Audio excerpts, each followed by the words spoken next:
Good morning class fifth. आज हम SST का चैप्टर थर्ड पढ़ेंगे। हमने chapter first and second complete कर लिया था। आज हम पढ़ेंगे स्ट्रक्चर ऑफ द अर्थ, कि अर्थ का स्ट्रक्चर कैसा है।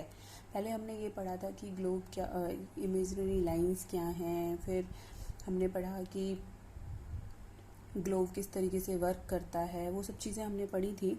अब हम पढ़ेंगे कि स्ट्रक्चर ऑफ द अर्थ कैसा है, अर्थ का स्ट्रक्चर एक्चुअली है कैसा, वो कैसे बनी, पहले वो कैसी थी और अब उसमें क्या क्या चेंजेस आ गए हैं। सो ये है आपके chapter third, structure of the earth, page number 15। Okay, our earth is a heavenly body in the universe. According to the big bang theory, the earth was made up of molten material that exploded from a hot ball of fire. Gradually, the molten material cooled and solidified, forming a thin, hard surface layer called the crust on which we live. The interior of the earth is still very hot. जो our earth is a heavenly body in the universe. जो हमारी अर्थ है वो universe में, यानी कि जो पूरा यूनिवर्स क्या होता है, ब्रह्मांड, जो पूरा यूनिवर्स है उसमें क्या है, हेवनली बॉडी है। मतलब बहुत एक काफ़ी बड़ा, या कह सकते हैं कि जहाँ पे क्या कहते हैं आपको, जहाँ पे लोग रहते हैं या जहाँ पे जीवन है वो है। According to the big bang theory, एक थ्योरी थी बिग बैंग थ्योरी, उसके अकॉर्डिंग क्या था, the earth was made up of molten material that exploded from a hot ball of fire. जो अर्थ है वो किससे मिलकर बनी हुई, किससे कैसे बनी है, मॉल्टन मटेरियल से बनी है। जो कि कैसे निकला था, कि ऐसा मानते हैं कि पहले एक बहुत ही ज़्यादा गर्म एक हॉट बॉल थी आग की, जिसके एक्सप्लोड होने से, जिसके फटने से, जिसके उसके फटने से एक मटेरियल निकला, मॉल्टन इनकी मटेरियल, जिससे कि अर्थ बनी। ठीक है, gradually the मॉल्टन material cooled and solidified, और धीरे धीरे क्या हुआ, जो वो मटेरियल था वो कूल होता चला गया, यानी कि ठंडा होता गया, एंड सॉलिडिफाइड, और वो सॉलिड फॉर्म लेता चला गया, forming a thin hard surface layer. और उसने अपने ऊपर एक थिन और हार्ड, यानी कि पतली और एक हार्ड सरफेस लेयर अपने ऊपर बना ली, कॉल्ड अ क्रस्ट, जिसे हम क्रस्ट बोलते हैं, ऑन विच वी लिव, और जिसपे कि हम रहते हैं। The interior of the earth is still very hot. जो इंटीरियर है अर्थ का वो आज भी बहुत गर्म है। मतलब अंदर से जो हमारी अर्थ है वो आज भी बहुत ज़्यादा गर्म है। ठीक है, अब है कॉन्टिनेंटल ड्रिफ्ट थ्योरी। पहले हमने कौन सी थ्योरी के अकॉर्डिंग था ये, कि वो एक आग का गोला था जिसके एक्सप्लोड होने से एक बहुत बड़ी, वो क्या थी, ए हॉट बॉल ऑफ फायर थी, जिसके एक्सप्लोड होने से मोल्टन मटेरियल निकला, और जैसे जैसे धीरे धीरे टाइम निकलता चला गया तो वो कूल होता चला गया और उसने एक सॉलिड फॉर्म ली। फिर उस पर क्या हुआ, एक थिन हार्ड लेयर, एक सरफेस बनती चली गई, जिसे हम क्रस्ट बोलते हैं, और उसी के ऊपर हम रहते हैं। ठीक है ना। अब है दूसरी थ्योरी है कॉन्टिनेंटल ड्रिफ्ट थ्योरी। ये तो बिग बैंग थ्योरी थी, अब हम पढ़ेंगे कॉन्टिनेंटल ड्रिफ्ट थ्योरी क्या कहती है। The present structure of the earth was different 200 million years एगो। जो हमारा आज का प्रेजेंट स्ट्रक्चर है ना अर्थ का, वो बहुत ही ज़्यादा अलग है, डिफरेंट है। किससे, जो 200 मिलियन ईयर्स एगो, यानी कि इतने सारे 200 मिलियन ईयर्स पहले जैसा हमारा अर्थ का स्ट्रक्चर है आज बिल्कुल वैसा नहीं है, वो काफ़ी बदल चुका है। There were no continents and ocean. उस टाइम पे ना तो कोई कॉन्टिनेंट्स थे और ना ही ओशियंस थे। ठीक है, all the land masses together formed a super continent known as Pangaea. इसका प्रोनाउंसिएशन याद रखिएगा, पेंजिया, कि there were no continent oceans, all the land masses together formed a super continent known as Pangaea. सारे के सारे जितने भी land masses थे वो मिलकर एक फॉर्म बनाते थे सुपर कॉन्टिनेंट को, जिसे कि हम पेंजिया बोलते थे। ठीक है, ये कब की बात है, 200 million years ago. There was only one water body known as Panthalassa, कि वहाँ पे ओनली एक ही वाटर बॉडी थी जिसको हम पंथालसा बोलते हैं। इसका क्या प्रोनाउंसिएशन है, Panthalassa. Okay, due to internal movements of the earth the land mass started to divide into pieces like a jigsaw puzzle. Internal movements की वजह से, अर्थ में जो कुछ इंटरनल मूवमेंट्स हुई उसकी वजह से जो लैंड मासेस हैं स्टार्टेड डिवाइड इनटू पीसेस, वो कुछ कुछ पीसेस में डिवाइड होने लगे, जैसे कि एक जिक्सॉ पजल होती है ना, जिक्सॉ पजल देखा है, कुछ टुकड़े होते हैं, उस पर कोई पिक्चर बनी हुई होती है या कुछ लिखा हुआ होता है, उसको आपको सबके पास शायद होगा, उसको अरेंज करके फिर एक पिक्चर कंप्लीट करनी होती है, जैसे उस तरीके की जो पजल्स होती हैं उनको हम जिक्सॉ पजल्स बोलते हैं। तो जो ये थ्योरी क्या कहती है, कॉन्टिनेंटल ड्रिफ्ट थ्योरी भी, कि पहले वो एक ही क्या था, एक ही सुपर कॉन्टिनेंट था जिसे हम पैंजिया बोलते थे, और एक ही वाटर बॉडी थी जिसे हम पंथालसा बोलते थे। तो कुछ इंटरनल मूवमेंट्स हुई अर्थ में जिसकी वजह से जो लैंड मास था वो डिवाइड होने लग गया, इनकी टूटने लग गया। These pieces were known as plates and they floated on the liquid rock matter. और जो ये पीसेस थे जो, तो वो उनको हम प्लेट्स बोलते थे, एंड दे फ्लोटेड, और वो फ्लोट करने लगे लिक्विड रॉक मैटर पे, लिक्विड रॉक मैटर पे वो फ्लोट करने लगे। Gradually these pieces began to move away from each other forming continents. और धीरे धीरे these pieces began to move, ये पीसेस मूव करने लगे, दूर होने लगे, फ्रॉम ईच अदर, एक दूसरे से काफी दूर हो गए, और फॉर्मिंग कॉन्टिनेंट्स, और इन्होंने कॉन्टिनेंट्स का जो मतलब एक तरीके से कॉन्टिनेंट्स बने। कॉन्टिनेंट्स मतलब क्या है, कॉन्टिनेंट्स तो आप सबको पता होगा ना, कॉन्टिनेंट्स क्या है, जैसे एशिया है, अफ्रीका है, यूरोप है, ये कॉन्टिनेंट्स हैं, आपको पता ही है, सबको पता होना चाहिए, शायद आपने लास्ट क्लास में पढ़ा हुआ होगा। तो ये क्या है, अब हमारी जो अर्थ है उस पे, जैसे ये अर्थ है तो इस पे क्या है, ये वाटर है, ब्लू कलर जो शो हुआ है, और जो येलो कलर जो शो किया गया है वो क्या है, वो सारे कॉन्टिनेंट्स हैं। तो ये कह रहे हैं कि कॉन्टिनेंट्स एक दूसरे से दूर होने लगे और इस तरीके से वो फिर कॉन्टिनेंट्स बने।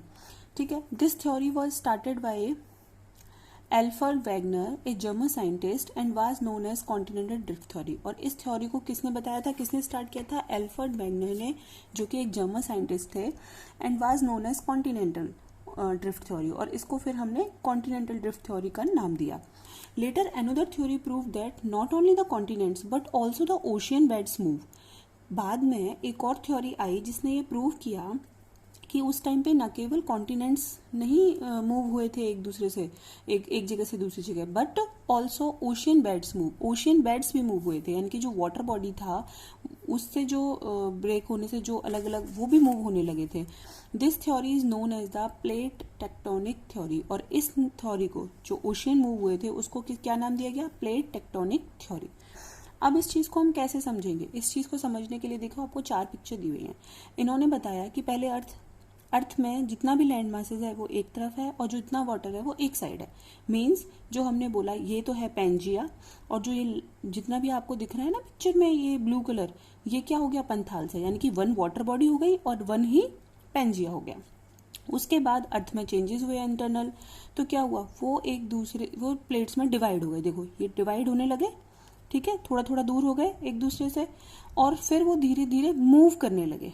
मूव मतलब एक जगह से दूसरी जगह जाने लगा। अब तीसरी पिक्चर में देखो ये और दूर हो गए, और फोर्थ पिक्चर में देखोगे ना तो जो हमारा नक्शा है ना, जो हमारा ग्लोब पे या जो हमारा मैप है उसके अकॉर्डिंग हमें दिखाई दे रहा है, तो वो इस तरीके से ये मूव करते चले गए। तो ये बना आज की जो सिचुएशन है अर्थ की, जितने कॉन्टिनेंट्स है वो कॉन्टिनेंट्स शेप ले लिया। तो ये कौन सी थ्योरी रही, कॉन्टिनेंटल ड्रिफ्ट थ्योरी। इसी तरीके से वाटर बॉडीज के साथ हुआ कि वाटर बॉडी जो एक था वो मतलब एक मूव हुए, बेड्स भी मूव हुए, जिसकी वजह से बीच बीच में कहीं कहीं वाटर है और फिर उसके बाद में कॉन्टिनेंट्स हैं। ओके, नेक्स्ट है आपके इंटीरियर ऑफ द अर्थ, कि इंटीरियर क्या है अर्थ का। हमने पढ़ा कि एक ऊपर की लेयर बनी जिसे हम क्रस्ट बोलते हैं, लेकिन उसके अंदर क्या है अर्थ में। The earth interior is made up of 3 layers. जो अर्थ का इंटीरियर है वो 3 लेयर्स से मिलकर बना हुआ है, नेमली, और क्या क्या नाम दिया गया है उसे, crust, mantle and core. Photographs of the earth taken from space show continents and ocean of the earth. जो फोटोग्राफ्स हैं अर्थ के जो कि स्पेस से लिए गए हैं वो क्या दिखाते हैं, ओनली कॉन्टिनेंट्स एंड ओशियंस को, जैसे इसमें दिखाया गया है। ये दूर से दिखा देते हैं कि हाँ ये वाला हिस्सा कॉन्टिनेंट्स हैं और बाकी का हिस्सा वाटर है या ओशियंस हैं, ठीक है। Below the ocean is the solid floor known as the ocean floor. Oceans के नीचे जो है एक बहुत ही सॉलिड यानी कि बहुत ही मजबूत फ्लोर होता है जिसे कि ओशियन फ्लोर बोलते हैं, यानी कि जो नीचे बहुत, जब ओशियन के बिल्कुल अंदर चले जाते हैं ना, तो वहां पे क्या है, वाटर के नीचे क्या है तो वहां पे मतलब क्या बोलते हैं उस चीज को, फ्लोर ही है, यानी कि जमीन ही है वहां पे भी, तो बट वो बहुत ज्यादा सॉलिड है। The continents and the ocean floor together form the crust of the अर्थ। जो कॉन्टिनेंट्स और जो ओशियन फ्लोर हैं वो मिलकर ही अर्थ का क्रस्ट बनाते हैं, ठीक है। Mental is the second layer of the अर्थ। जो मेंटल है वो क्या है, सेकेंड लेयर है अर्थ की। It is made of rocks rich in iron and other materials. और ये किससे बनती है, रॉक से बनती है।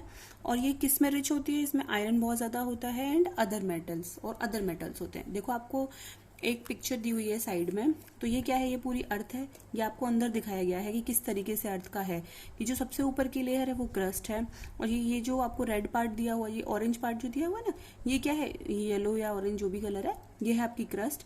एंड जो ये रेड पार्ट दिया हुआ है वो है मेंटल, यानी कि जो रॉक्स जिसमें है। एंड जो उसके अंदर देखो, उसके अंदर जो ये शेप है ना ऑरेंज कलर की, ये क्या है, ये है आउटर कोर, और बिल्कुल अंदर जाके क्या है, इनर कोर। तो इस तरीके से यानी कि 3 लेयर्स हैं, क्रस्ट, मेंटल एंड कोर। और कोर को 2 पार्ट्स में डिवाइड किया गया है। ये क्या है, कोर, और कोर को 2 पार्ट्स में डिवाइड किया गया है, यानी कि outer core and inner core. फिर है core is a centre of the अर्थ। जो कोर है वो सेंटर है अर्थ का। And is made of 2 heavy metals. और 2 हैवी मेटल से मिलकर बना हुआ है, निकल एंड आयरन। निकल और आयरन से मिलकर बना हुआ है। Hence this layer is also known as NiFe. और इसीलिए इस लेयर को क्या नाम दिया गया है, NiFe. Okay, Ni N I N गी Ni and Fe are the symbols for nickel and the iron respectively. N I किसका सिंबल है, निकल का, एंड एफ ई किसका सिंबल है, आयरन का। ओके, नेक्स्ट है एक्सटीरियर ऑफ द अर्थ। ये तो हमने इंटीरियर पढ़ा, अब है एक्सटीरियर कैसा है, जो कि हमें पता ही है ऑलमोस्ट, बट उसके बारे में हम पढ़ेंगे। The surface of the earth is made of 29% land and 71% water. जो अर्थ का सरफेस है वो 29% पे तो लैंड है, और जो 71% है उस पे वाटर है, अवेलेबल है। The large land masses are known as continents. जो लार्ज लैंड मासेज हैं उनको हम क्या बोलते हैं, जो जमीन के जगह जगह जो बड़े बड़े बहुत बड़े बड़े हिस्से हैं उनको हम क्या बोलते हैं, continents.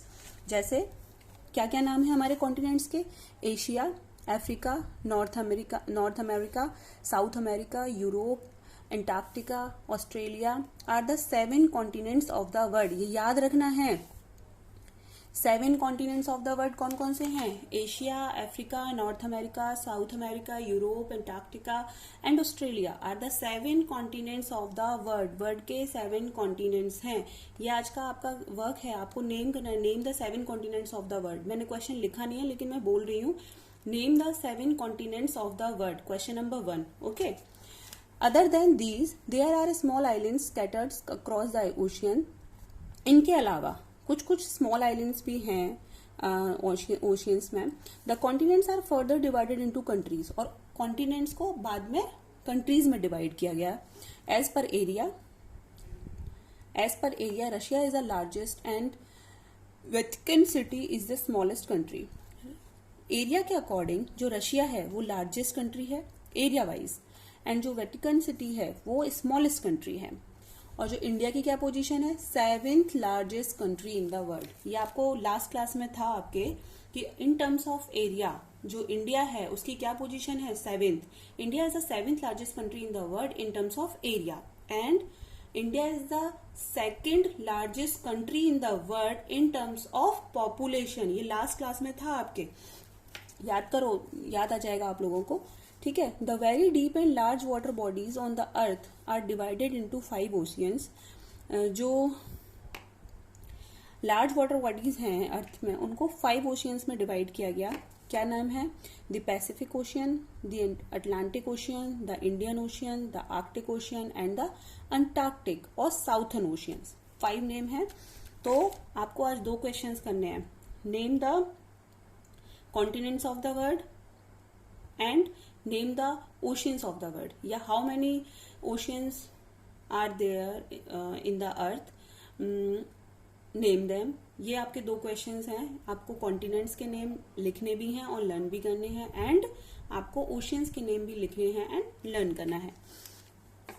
Besides ocean, there are many other smaller and water bodies like the seas, rivers, lakes, ponds, gulfs, bays, streams, etc. जो ओशियंस हैं उनके अलावा बहुत छोटी छोटी वाटर बॉडीज अवेलेबल हैं, जैसे कि सी है, रिवर है, लेक है, पॉन्ड्स है, गल्फ्स है, बेज है, streams etcetera. All these water bodies are useful to us in many ways. ये सारी की सारी जो वाटर बॉडी हैं वो हमारे लिए यूजफुल हैं. Okay, all these water bodies are useful to us in many ways. ये सारी की सारी वाटर बॉडीज हमारे लिए बहुत ज़्यादा यूजफुल होती हैं. They are home to many water animals. ये बहुत सारे वाटर एनिमल्स का होम होती हैं. And are also a source of water transport, salt and electricity. और इसके अलावा वाटर ट्रांसपोर्ट के लिए, सॉल्ट के लिए एंड इलेक्ट्रिसिटी का एक बहुत बड़ा सोर्स ये होती हैं. तो आज हमने क्या पढ़ा कि अर्थ कैसे बनी, कौन कौन सी थ्योरी से वो मिलकर बनी, कौन कौन सी थ्योरी ने उसको प्रूव किया है. उसके बाद इंटीरियर ऑफ द अर्थ कैसा है एंड एक्सटीरियर ऑफ द अर्थ कैसा है. अच्छे से चैप्टर को रीड करना है. फिर उसके बाद जो मैंने 2 क्वेश्चंस आपको दे रही हूँ, name the continents in the world and name the oceans in the world. Okay, तो ये जो कॉन्टिनेंट्स हैं वो 7 होते हैं, जो ओशियंस है वो 5 में डिवाइड किए गए हैं. तो इनका आपको नाम लिखना है और ये क्वेश्चन आपको करना है. इसके आगे हम नेक्स्ट क्लास में पढ़ेंगे. चलिए, बाय.